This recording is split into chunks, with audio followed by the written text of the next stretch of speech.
We have previously talked about families who went to terrifying lengths to rid themselves of so-called curses, like the parents who tried to gouge out their daughter's eyes, convinced it was the only way to save her. But this one goes even further. It's a case that shocked the Philippines, a brutal killing wrapped in rumors of cannibalism, drug use, and dark magic. It centers around a quiet rural home in Maguindanao and the three brothers who lived there. This is the story of the Amil Brothers, a family tragedy that spiraled into something far darker than anyone could explain.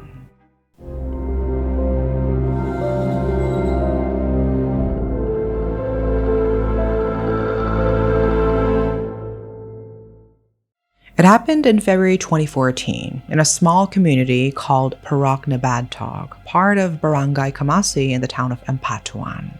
For days, neighbors had heard disturbing sounds coming from one particular house. Shouts, scuffling, screams, but no one stepped in. In this part of the country, people tend to keep to themselves. Intervening in someone else's business, especially when it comes to family matters, was seen as crossing a line. Still, as time passed, something began to feel wrong. The screams suddenly stopped. The house went quiet. Concerned, the neighbors reported it to the authorities, asking for anyone, to check inside. And when police arrived and entered the house, what they found left even seasoned officers shaken. The body of a middle-aged woman lay on the floor. Blood had drained from her body. Her eyes were missing, ripped out, not with surgical precision, but with force. Scars and bruises surrounded her eye sockets, suggesting a struggle. Her throat had been slit open, her abdomen sliced, revealing that her internal organs had been removed. Then came the worst detail. It was later revealed that parts of her flesh had been eaten. The victim was identified as Arkima Amil, known in the village as Musala, a 56-year-old mother of three, and the prime suspects, her own sons. 35-year-old Dante Amil, 21-year-old Paroy, and 18-year-old Ibrahim. So who were the Amil brothers, and how could something like this happen? The family lived in a wooden shack, worn down by the elements and almost hidden among the trees on the outskirts of the village. Life in Parok Nabadtog was quiet, remote. There were no immediate neighbors, just bushland, wind, and silence. Their house stood apart, and so did their family. Not much is known about the brothers' upbringing. Their father was absent, and their mother, Musala, raised them alone. They ran a small farm to survive, like many in the area. The family was part of the Moro indigenous Muslim community, though locals began to quietly question whether the brothers still followed any teachings of the faith. There were rumors, unsettling ones. Some said that in the weeks before the murder, two of the brothers, Dante and Ibrahim, had been seen acting strangely. Their faces would change, eyes wide, mouths twisted after ingesting something unknown. Some suspected drugs. Others said it wasn't just drugs, something darker. Then came the whispers about their lineage. Stories passed down in hushed voices about an ancestor who wasn't human, about a bloodline cursed, about a presence in that house that didn't feel quite human. Some even claimed that both the mother and her sons had undergone rituals with local shamans to drive out whatever spirit had attached itself to them. And for those who passed by their home at night, there were stories of strange sounds, of shadowy figures seen through cracks in the wood, of the heaviness in the air that made people walk faster, eyes forward, never looking back. To the brothers, there was nothing unusual about themselves. They didn't see misfits when they looked in the mirror. They worked like others in the village, spoke like others, and went about their lives without drawing too much attention. In their minds, the real problem wasn't them. It was their mother. Whenever asked about her, all three insisted on the same thing. She was possessed. They spoke of evil spirit that lived inside her, of strange behavior they believed wasn't natural. According to village rumors, the brothers had even consulted a local shaman, someone outside the community, asking how to cure her. No one knows what was said in that meeting or if that shaman even existed.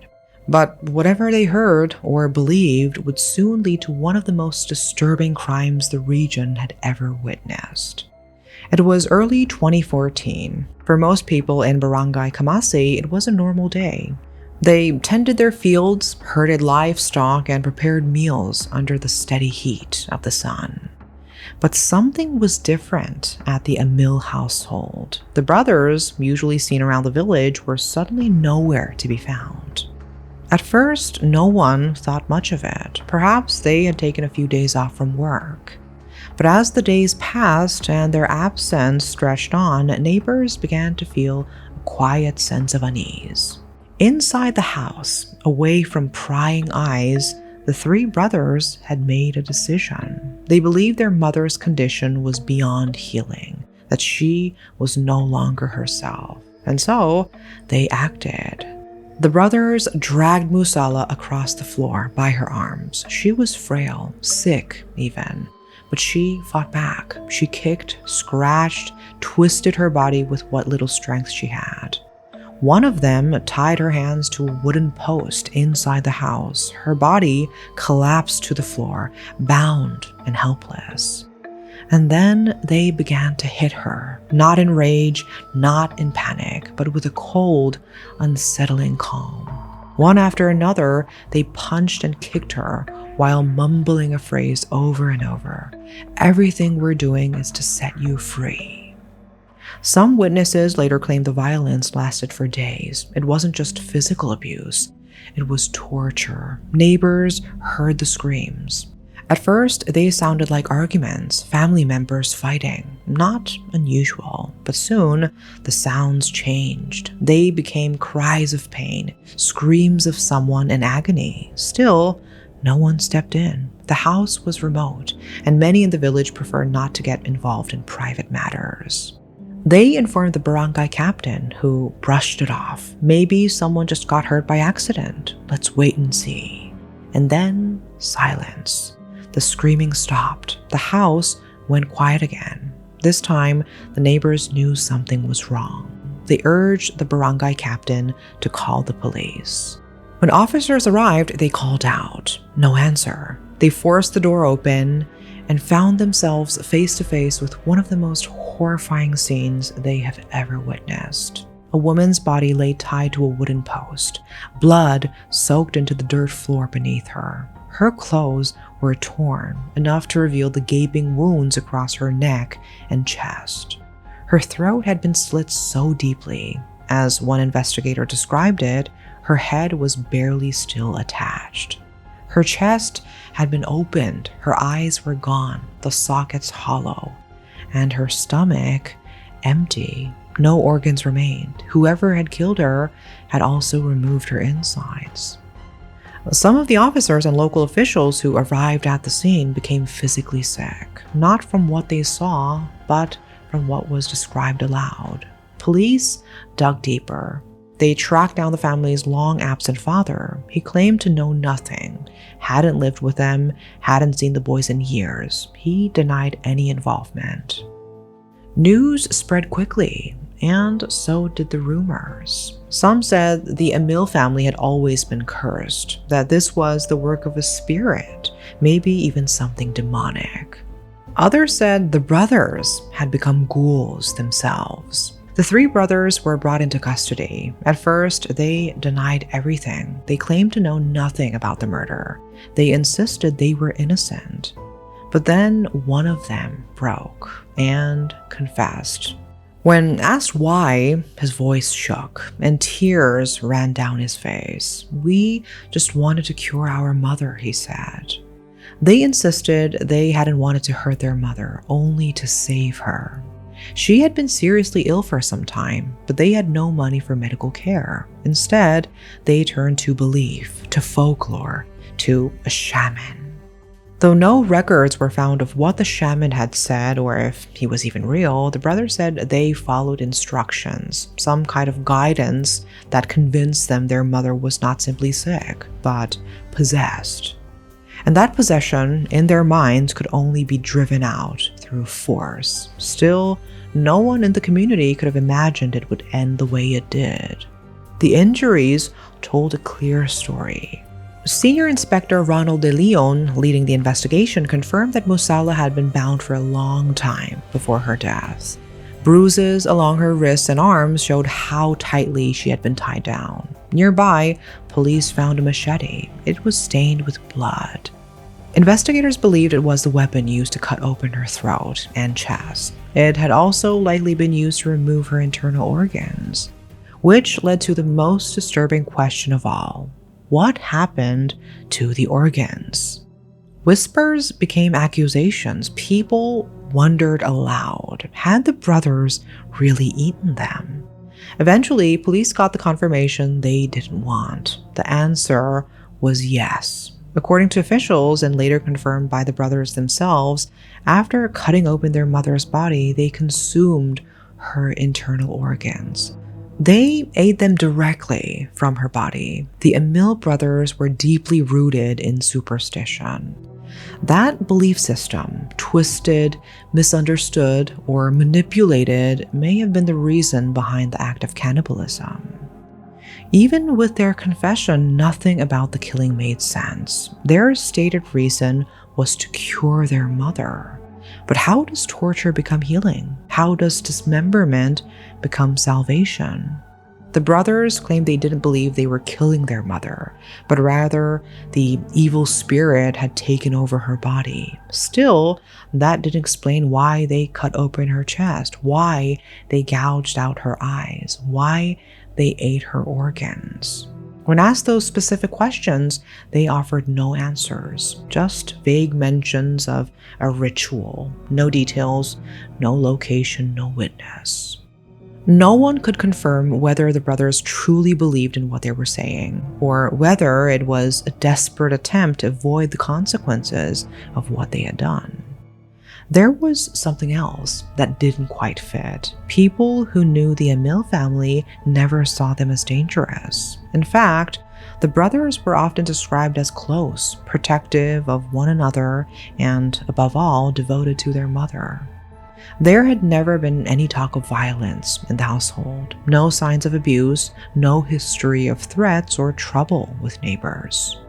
The brothers themselves always said the same thing. Their mother meant everything to them. And maybe that's the most unsettling part of all, because in their minds, what they did wasn't betrayal, it was sacrifice. They believed they were doing something for her, even if that meant killing her to cleanse her soul.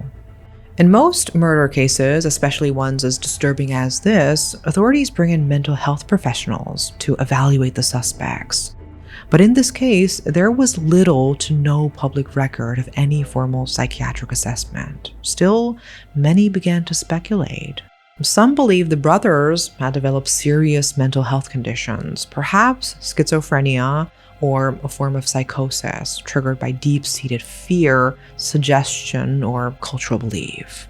There are studies suggesting that mental illness can be shaped by both environment and genetics, and growing up in isolation, poverty, and other intense cultural pressure might have played a role. But nothing was officially confirmed. No documentation, no diagnosis, just questions. The case was later compared to the infamous Burari family deaths in India, where the entire family was found hanged in their home, suspected to be the result of a shared delusion or ritual gone wrong. Some wondered if the Amil brothers were in the grip of something similar, a shared psychosis, possibly worsened by isolation, poverty, or drug use. In fact, prior to the murder, 2 of the brothers had reportedly been caught using illegal substances. Authorities suspected they may have been under the influence at the time of the killing. Another rumor surfaced that the brothers had ties to Ilaga, a violent Christian extremist paramilitary group known for its faux Catholic rituals involving amulets and sacrifices. But that claim also didn't make sense. The Amils were from a Muslim Moro background, and while their actions clearly departed from Islamic teachings, there was no confirmed connection to any extremist group. Still, the rumors led to a broader debate about how religion is portrayed in crimes, and whether this case was used, intentionally or not, to paint Muslims in a negative light. As of 2025, no major updates had been reported in the case. A handful of articles remain online, most repeating the same disturbing details of Musalla Amil's death and the rumors surrounding her sons. The last confirmed update dates back to 2014, when the brothers were sent to a detention center to await trial.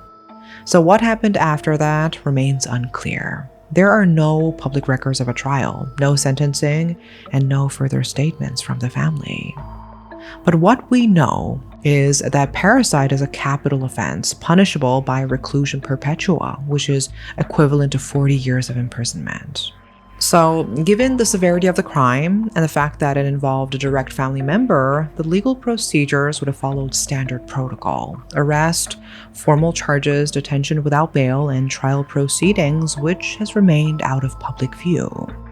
This absence of updates isn't unusual in the Philippine justice system, particularly in remote provinces like Maguindanao. Limited press access, logistical challenges, and local instability all contribute to minimal media coverage once the initial shock of a case fades. In addition, cases involving mental health, especially those with claims of ritual or spiritual justification, tend to be sealed from public inquiry.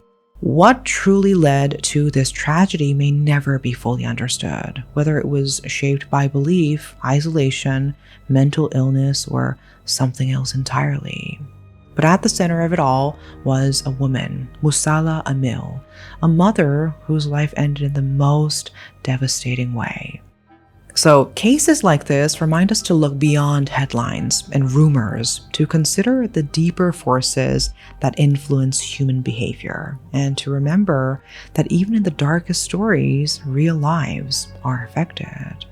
So if you know more about this case or have thoughts to share, feel free to leave a comment. Your perspective might help others better understand what happened and why it shouldn't be forgotten. That is all for today. Thanks for watching.